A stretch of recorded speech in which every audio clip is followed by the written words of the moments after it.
Halo semuanya, selamat datang lagi di sesi bedah materi kita. Hari ini kita bakal ngobrolin sesuatu yang super mind-blowing tentang kenapa sih kita sering banget susah lepas dari luka masa lalu dan gimana sebenarnya kita punya kekuatan super secara biologis buat merangkai ulang atau merewire otak kita sendiri. Yuk langsung kita bahas. Pernah nggak sih kalian curhat terus ada yang nyeletuk? Udah lupain aja masa lalu. Atau dibawa positif aja lah. Tapi bukannya lega, kalian malah makin nyesek. Kalau pernah, tenang aja, kalian nggak sendirian kok. Dan ada alasan ilmiah yang benar-benar solid kenapa itu terjadi. Di sesi kali ini kita bakal ngebedah 5 hal penting, mulai dari gimana otak kita dirancang buat bertahan hidup, ngebahas jebakan negativity bias, ngelihat gambaran besar lewat framework biopsikososial, cara asik meretas otak pakai neuroplastisitas, sampai alasan kenapa kita itu sebenarnya harus move forward, bukan sekedar move on. Oke, kita masuk ke poin pertama, otak dirancang untuk bertahan hidup. Ini fakta dasar yang sering kita lupain. Coba bayangin, di dalam otak kita tuh ada satu area kecil banget seukuran kacang almond. Namanya amigdala.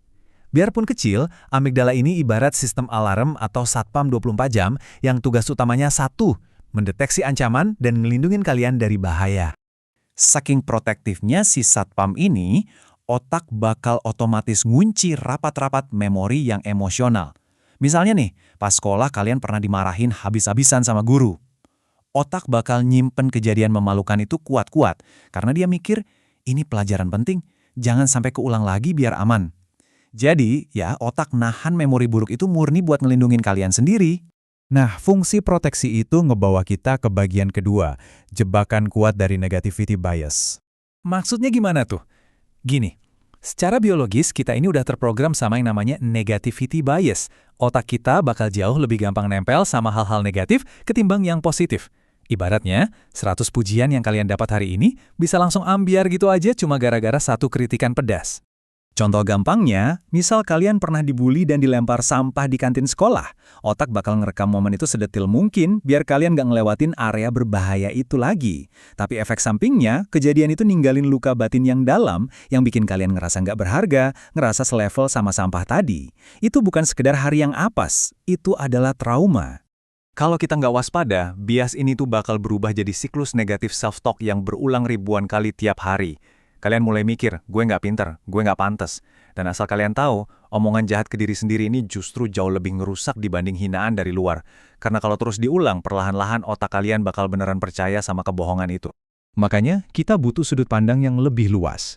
Masuk ke poin ketiga kita, framework biopsikososial. Buat benar-benar paham kesehatan mental, kita harus stop ngelihat ini cuma sebagai bad mood biasa. Kerangka ini ngasih unjuk kalau kecemasan atau depresi itu super kompleks. Ada faktor biologis, kayak kimiawi otak kita, faktor psikologis, kayak cara kita ngatur emosi, dan faktor sosial, kayak apakah teman-teman di sekitar kita itu suportif atau malah toksik. Coba deh kita intip dari sisi biologis. Fakta yang cukup bikin kaget, sekitar 37% risiko munculnya gejala depresi ternyata bisa diturunkan lewat genetik. Artinya, sebagian dari tantangan mental ini memang udah bawaan lahir dan ada di luar kendali kita. Tapi tenang, di sisi sosialnya, kita punya kendali.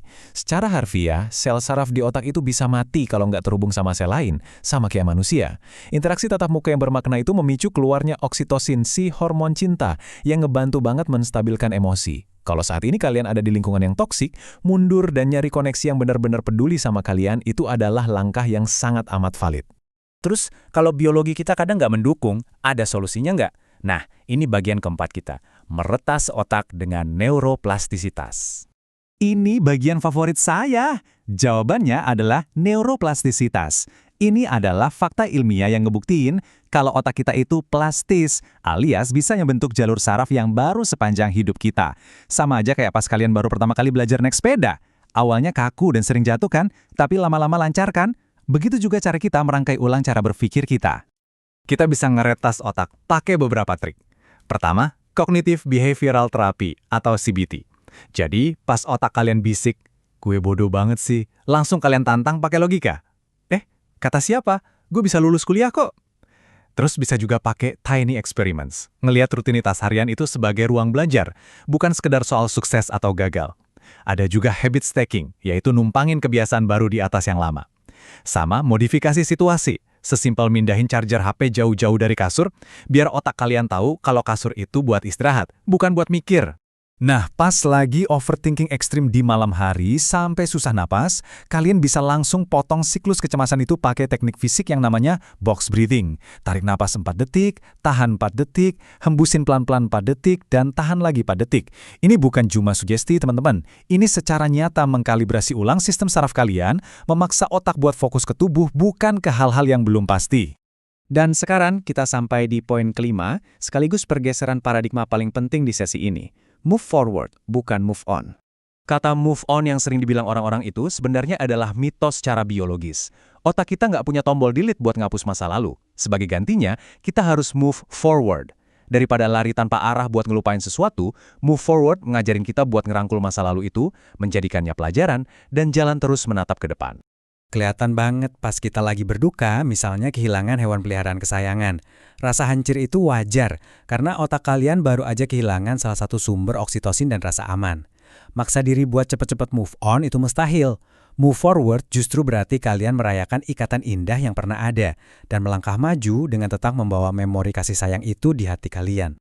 Inilah alasannya kenapa kalimat udah mikir positif aja itu sering banget jadi saran yang paling buruk. Kadang itu toksik banget karena secara biologis itu mengabaikan perasaan nyata yang lagi dialami otak dan tubuh kalian.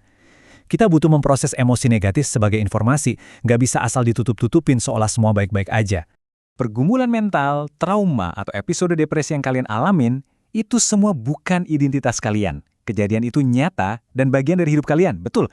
Tapi itu cuma satu bab kecil dari keseluruhan buku kehidupan kalian.